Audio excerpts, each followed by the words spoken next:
E aí galera, mais um vídeo aqui pro canal. Hoje eu tô aqui pra falar sobre animes old school, fazer uma comparação com os animes que a gente tem atualmente e sobretudo trazer algumas características que foram se perdendo com o tempo.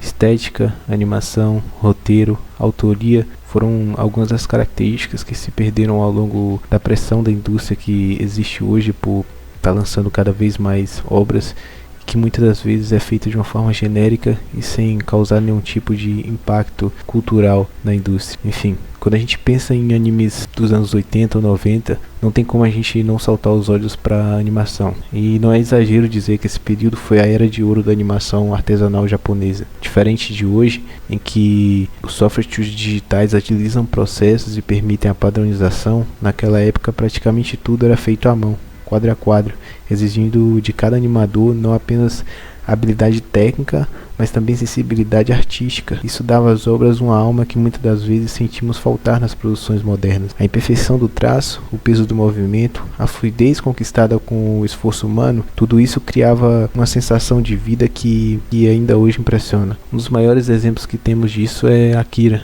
dirigido por Katsuhiro Otomo. O filme é considerado um divisor de águas não só pela narrativa usada, mas também pela qualidade técnica. Foram mais de 160 mil frames individuais desenhados, mais que o dobro da média da época. Esse excesso permitiu criar movimentos incrivelmente fluidos, algo quase inédito no final dos anos 90. Basta olhar para as famosas cenas de perseguição de motocicletas para perceber cada detalhe, desde a vibração das rodas no asfalto até o brilho dos neons refletindo nos capacetes. Foi tudo meticulosamente trabalhado. Era como se Otomo quisesse provar ao mundo que a animação japonesa poderia atingir um realismo e uma intensidade que rivalizassem com qualquer produção de Hollywood. O resultado foi tão impactante que Akira não apenas consolidou o anime no mercado internacional, mas também influenciou gerações de artistas e diretores no ocidente. Mas não era só o espetáculo visual que marcava a época. A capacidade de traduzir emoções e atmosfera através da animação também foi uma característica crucial. Evangelho, por exemplo, lançado em 1995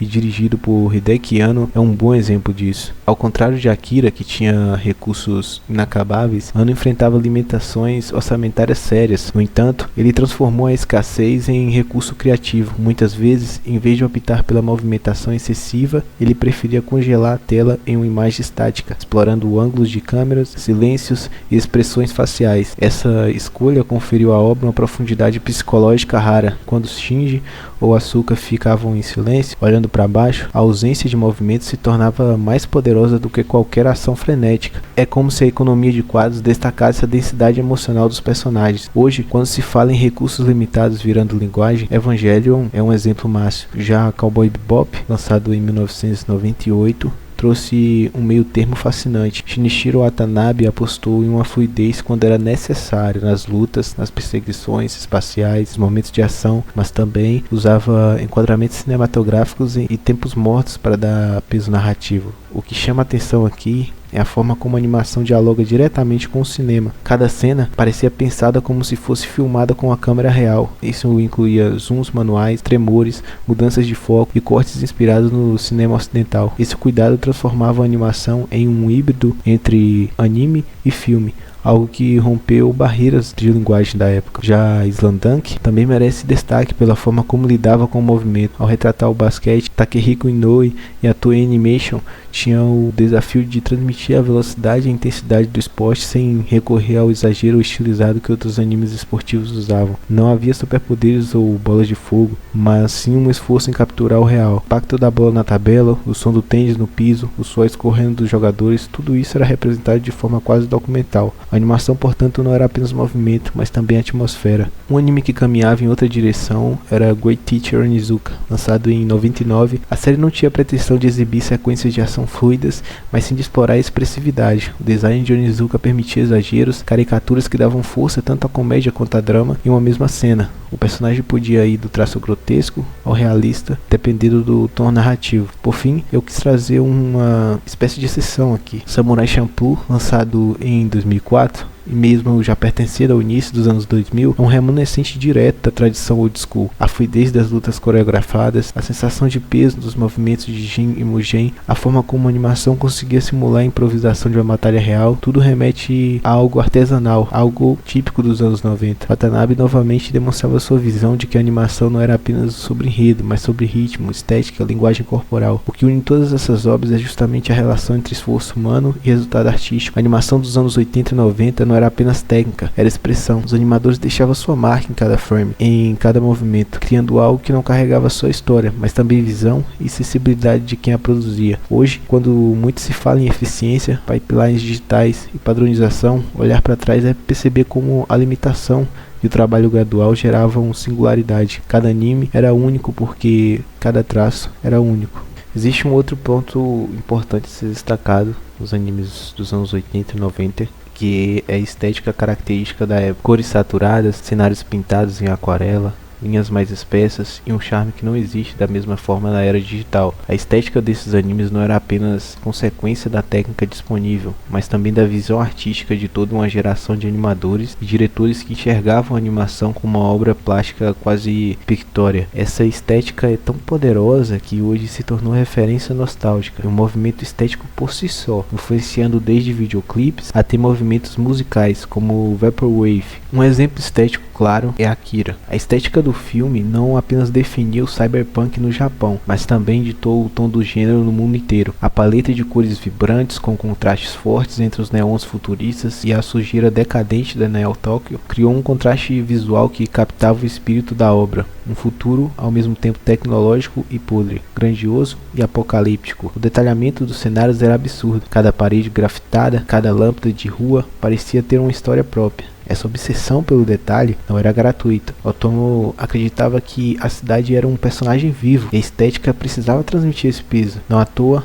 a imagem da moto vermelha de Kaneda contra o horizonte iluminado se tornou um ícone global, reconhecido até por quem nunca assistiu o filme. Já Cowboy Bebop seguiu uma linha estética totalmente diferente, mas também muito marcante. Watanabe, apesar de construir um ambiente futurístico, ele misturava referências com o cinema noir, ficção científica, e a estética refletia isso em cada frame. Os tons eram muito mais frios, cheios de sombra e fumaça, evocando o clima melancólico das cidades futurísticas faroésticas. Ao mesmo tempo, a direção de arte tinha um cuidado cinematográfico que se destacava. Planos abertos destacavam o faroeste americano, enquanto cenas internas abusavam de contraste de luz e sombra como se fossem retirados de um filme de detetive dos anos 40. A estética de Cowboy Bebop é atemporal, porque não se restringe ao estilo japonês fechado, é a colagem cultural, transformada em algo único. Isso só foi possível porque Watanabe tinha plena consciência de como usar a estética e ampliar o alcance da narrativa.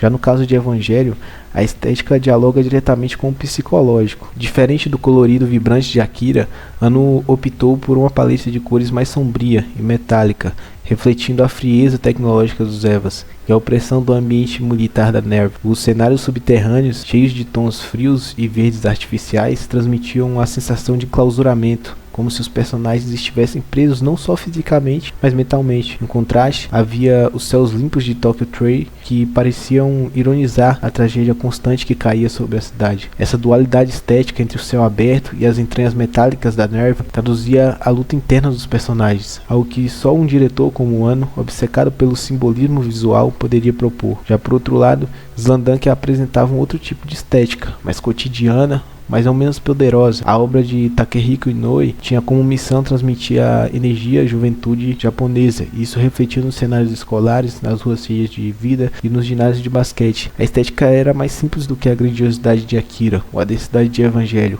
mas sua força estava na autenticidade. Quando vemos Sakuragi ou Kawa treinando, não estamos diante de heróis distantes, mas de jovens reais, inseridos em espaços que todos reconhecemos. A estética do cotidiano, marcado por cores menos saturadas e uma simplicidade de design, ajudava a aproximar o espectador dos personagens, tornando cada vitória ou cada derrota mais próximo das nossas experiências. Essa estética de Slamdunk, ela se assemelha um pouco também de outra obra de 1999, Great Teacher Onizuka. A estética caminhava por um espaço híbrido entre a caricatura e a realidade, também ambientado em um cenário escolar, nas ruas urbanas, onde você tinha uma exaltação dessa estética da rebeldia, dessa estética da dissociação de um padrão cultural, e é justamente essa flexibilidade estética que permitia que a série transitasse do cômico ao dramático sem perder coerência. Já Samurai Champloo, embora posterior, carregava a estética do old school como um tributo constante de Watanabe. Novamente criou uma colagem visual. A ambientação do período Edo era mesclada com referências modernas, desde grafites em muros até cortes de câmera inspirados em videoclipes de hip hop.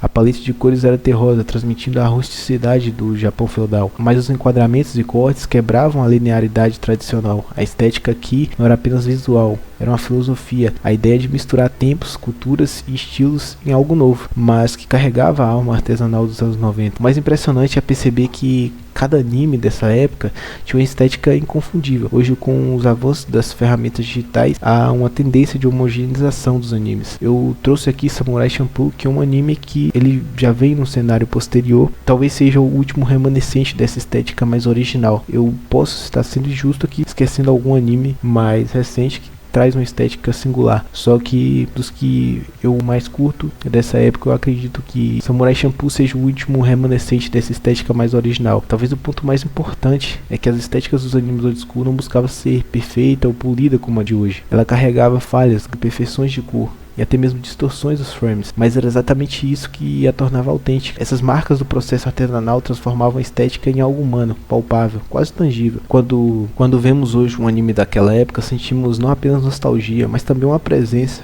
como se pudéssemos enxergar a mão do animador em cada detalhe. Esse caráter artesanal, impossível de replicar digitalmente, que faz a estética dos anos 80 e 90 um legado eterno. Um outro ponto memorável eram os personagens. Eles não eram apenas arquétipos repetidos ou modelos fáceis de consumo, mas figuras complexas, com falhas, virtudes e dilemas muito bem delineados. O mais importante é que cada autor parecia ter uma preocupação muito clara em criar personagens que fossem ao mesmo tempo maiores que a vida e completamente humanas. Essa dualidade é algo que vemos repetidamente, seja em obras mais introspectivas ou voltadas para a ação. Pegando Cowboy Bebop como exemplo, Spike é o típico personagem que não pode ser reduzido apenas a um simples rótulo. Ele é ao mesmo tempo um pistoleiro frio e um homem assombrado com seu passado. Watanabe o construiu de maneira que cada gesto, cada símbolo, cada olhar carregasse um peso dramático. Mas não só ele, Jet, Fei e até Ed são peças de um mosaico que representam diferentes formas de lidar com a solidão e perda. O grande mérito do anime é que esses personagens não existem apenas para servir ao enredo, mas o enredo existe para revelar quem eles realmente são. Essa inversão é algo raro hoje em dia, onde muitas vezes as tramas parecem guiar personagens sem dar a eles a verdadeira profundidade. Em Samurai Champloo, por exemplo, essa ideia de personagens com camada contínua ocorre, mas de forma mais explosiva. O Gen e Jin, por exemplo, são personagens praticamente opostos em personalidade e estilo de luta, mas essa oposição não é superficial, ela reflete visões de mundos distintas. O Gen é o caos, a liberdade sem regras, enquanto o Jin é a disciplina e tradição. O que poderia ser apenas uma dinâmica de dupla improvável se transforma em uma reflexão sobre o choque cultural, sobre diferentes formas de encarar a vida e o destino. E a Fu, que à primeira vista parece apenas uma mediadora, o motivo da jornada, revela-se também como um eixo emocional forte, responsável por dar um propósito à caminhada dos dois. Esses personagens não são só caricaturas, são forças que entram em conflito e, através desse atrito, fazem a narrativa respirar. Já em Great Teacher Onizuka, a força está em como os personagens representam a juventude e suas contradições. Onizuka, em si, é um protagonista atípico, um delinquente que se torna professor, cheio de defeitos, imaturo, mas com um coração genuinamente justo. Ele não é um modelo a ser seguido, mas um exemplo de alguém falho que pode fazer a diferença na vida dos outros. É claro, não podemos deixar de lado Akira, porque a relação entre Kaneda e Tetsuo é a alma do filme. Tetsuo, talvez um dos personagens mais trágicos das histórias dos animes, é frágil, inseguro, sempre vivendo à sombra de Kaneda, até que o poder o consome e o transforma em algo monstruoso. Sua trajetória é uma metáfora dolorosa sobre juventude, desigualdade e o perigo da ambição. Kaneda, por outro lado, é um personagem que até parece raso no início. O líder da gangue, carismático, impetuoso, mas que se revela como alguém profundamente ligado por laços de amizade e lealdade. Essa dualidade entre os dois protagonistas carrega um peso emocional de Akira, e é o que faz com que a obra seja lembrada não só pelos visuais impressionantes, mas também pela profundidade dos personagens. O que une todos esses exemplos é o cuidado em construir personagens que não se esgotam em uma primeira leitura. Eles são memoráveis porque são complexos, porque carregam contradições, porque refletem aspectos muito humanos. Mais do que isso, eles são fruto da visão criativa de autores que não estavam preocupados apenas em entreter, mas em comunicar algo sobre a vida, sobre a sociedade e sobre o espírito da sua época. Talvez essa seja uma das maiores perdas das produções atuais, a tendência a criar personagens funcionais, que cumprem papéis definidos dentro da trama, mas que raramente possuem a densidade e a capacidade de permanecer vivos na memória do espectador. Uma outra coisa importante a se citar, sobretudo quando estamos falando sobre personagens, é a relação que eles têm com as histórias que ocorrem ao seu redor, sobretudo com o roteiro da obra. Tem algo que diferencia de forma gritante os animes dos anos 80 e 90 em relação à maior parte da produção atual, é a ousadia e a densidade dos roteiros. Essas obras não tinham medo de se alongar, de criar atmosfera, de apresentar longas sequências contemplativas ou de investir em diálogos carregados de subtexto. O ritmo não era pensado apenas para prender a atenção imediata, mas para envolver o espectador em uma experiência que exigia entrega. O roteiro desses animes não tratava o público como um consumidor impaciente, e sim como alguém disposto a caminhar junto e absorver cada detalhe e refletir sobre o que via. Neon Genesis Evangelion, por exemplo, Hideaki Anno construiu um roteiro que à primeira vista parecia seguir o molde clássico de uma história de mechas, adolescentes pilotando os robôs gigantes contra monstros colossais, mas rapidamente a narrativa se transforma em uma produção investigativa psicológica e filosófica. O roteiro não se contenta em contar uma história linear de ação, mas mergulha no interior dos personagens, nos seus traumas, medos e desejos reprimidos. Shinji não é apenas um piloto relutante, ele é a representação de uma geração marcada pela insegurança, pela ansiedade, pelo peso das expectativas sociais. Cada diálogo, cada silêncio, cada decisão narrativa é impregnada de significados e ultrapassam o gênero mecha e colocam o Evangelho como um dos roteiros mais complexos e discutidos até hoje. Já em Cowboy Bebop, o roteiro assume uma outra forma de ousadia. A estrutura é episódica. Diferente das histórias contínuas que dominavam a época, Watanabe construiu um anime onde cada episódio parecia quase independente, mas todos carregavam um fio invisível que unia o passado dos personagens e seus dilemas existenciais. O roteiro brinca com a ideia de vazio e repetição, mostrando caçadas especiais que muitas vezes terminam em fracasso, mas que servem para revelar um pouco mais sobre quem é Spike, Jet, Faye, Ed realmente são. Essa fragmentação narrativa reflete justamente a vida sem rumo dos personagens, e é nesse aparente não acontecer nada que o roteiro encontra sua força. Poucos autores teriam a coragem de arriscar tanto, mas Watanabe fez um manifesto artístico. Quando chegamos em Akira, talvez o exemplo mais emblemático de roteiro ambicioso, adaptar um mangá tão extenso em um filme de pouco mais de 2 horas foi uma tarefa difícil.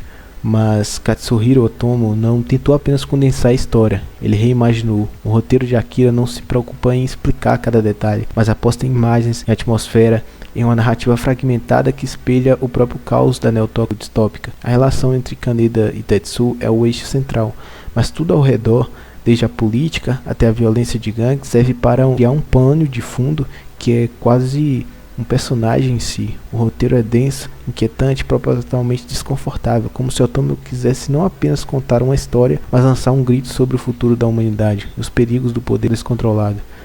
Outro aspecto fundamental na construção de uma obra são as trilhas sonoras. Eu não estou falando só de abertura ou encerramento, mas de composição feita sob medida para expandir emoções de cada cena e transformar o audiovisual em algo muito maior do que a soma de suas partes. O cuidado na escolha das músicas, a ousadia na experimentação e a forma como a trilha se integrava à narrativa são elementos que até hoje parecem raros, justamente porque cada anime daquela época parecia estar criando sua própria identidade sonora, algo que fosse inseparável do universo em que estava sendo contado. Em Cowboy Bebop, por exemplo, a trilha sonora é praticamente uma protagonista. Oko Kanno, com a banda Sealed Beats, me perdoe se a pronúncia estiver errada, criou um repertório que misturava jazz, blues, funk e até bossa nova, algo impensável em um anime até então. O som não era apenas um pano de fundo, mas a alma da série. Cada perseguição espacial era acompanhada por riffs explosivos de saxofone. Cada momento contemplativo de Spike ganhava pesos com baladas melancólicas. A abertura, Tank, tornou-se um ícone por si só, mas o verdadeiro impacto está na variedade sonora que costura episódios tão distintos e dá coesão à jornada errante dos personagens. O jazz em Cowboy Bebop não é um adorno estilístico, é a tradução musical do improviso, do vazio e da busca sem fim que define os personagens. Em Evangelho, o autor opta por um caminho totalmente diferente, usando trilhas sonoras orquestrais que intensificam a grandiosidade e ao mesmo tempo o desespero das batalhas contra os anjos. Shiro Sagiso compôs músicas que oscilam entre o épico e o intimista, reforçando tanto a escala apocalíptica da narrativa quanto o mergulho psicológico dos personagens. Há um contraste marcante entre canções de combate carregadas de tensão e inserções inesperadas de músicas clássicas, como a Ode à Alegria de Beethoven, usada de forma irônica em um momento de destruição. Essa dualidade entre o sublime e o caótico é um reflexo do roteiro de Anno, e a trilha serve como uma extensão da própria ambiguidade da obra. Já em Akira, a trilha composta pelo coletivo Geino rompeu qualquer expectativa do que seria uma música para anime, inspirada em cantos budistas, percussões tribais e experimentações eletrônicas. A música de Akira não é apenas um acompanhamento, mas uma experiência sensorial que intensifica o impacto visual do anime. A cena da transformação de Tetsuo, por exemplo, não seria metade do que é sem a trilha apocalíptica que a sustenta. A escolha da sonoridade cria um clima de desconforto e fascínio, que amplia a sensação de assistir algo verdadeiramente único. A consciência de que a trilha sonora não deveria ser apenas algo que preenche o silêncio, mas cria um significado. Isso é vital em todas essas obras. Cada anime desses anos entendia a música como parte integrante da narrativa, algo capaz de moldar o tom, intensificar emoções e até dar intensidade à obra. Hoje, embora ainda existam trilhas memoráveis, raramente vemos esse nível de ousadia e integração. Naquele período, cada anime parecia dizer: se o meu universo fosse um som, ele seria exatamente esse. Já chegando ao fim dessa análise, representa uma revisitação a um álbum de memórias que não pertence apenas a quem viveu naquela época, mas a toda uma geração que herdou essas obras como parte de uma cultura coletiva. Cada anime mencionado aqui são marcas de um tempo em que a produção de animação japonesa se equilibrava entre a limitação técnica e a ambição artística, criando algo que soa quase impossível de reproduzir. O que vimos na animação daquela época foi um nível de dedicação artesanal que exigia não apenas técnica, mas paixão. Cada quadro pintado à mão, cada detalhe no traço, cada nuance no movimento que carregava em si, o peso de horas e horas de trabalho humano.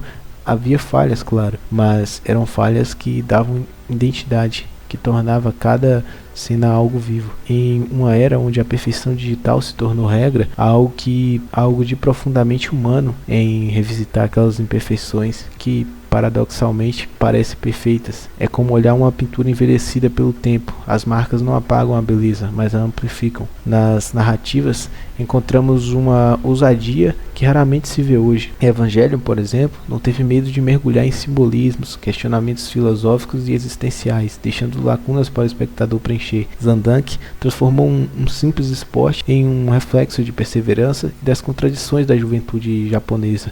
Cowboy Bebop redefiniu o que significava contar histórias episódicas, transformando cada capítulo em uma pequena obra de arte sobre solidão, fracasso e saudade. Onizuka ousou transformar um professor delinquente em um símbolo de humanidade e subversão contra um sistema educacional rígido. Essas narrativas não se sustentariam sem personagens que pareciam respirar fora dela. Spike não é apenas um caçador de recompensas, ele é o retrato de um homem preso ao passado, tentando sobreviver ao presente.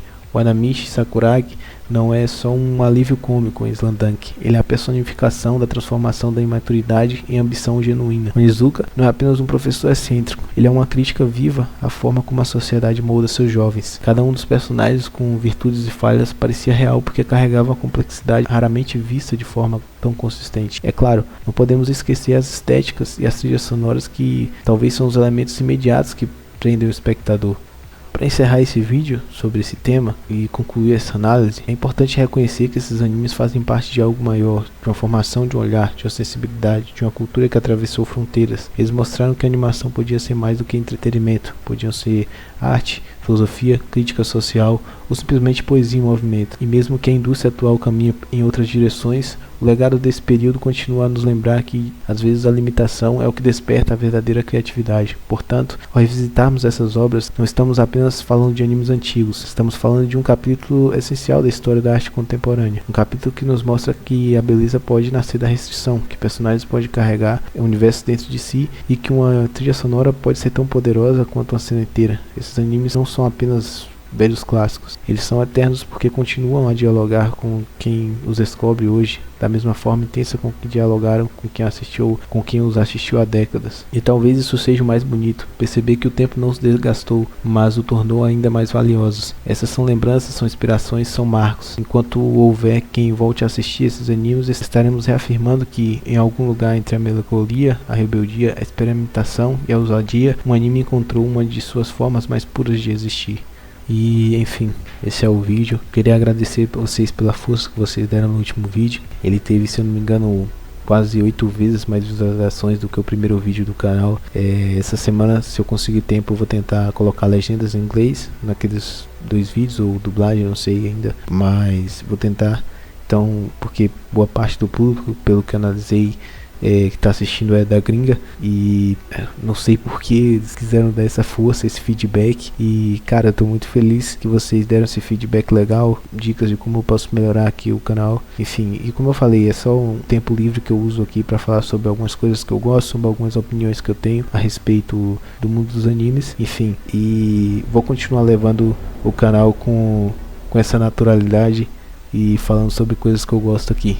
E se você quiser que eu fale sobre alguma coisa, deixa nos comentários aí o que você quer que eu traga aqui pro canal. Fechou? Valeu então. Deixa o like, se inscreve, já esquecendo. E valeu.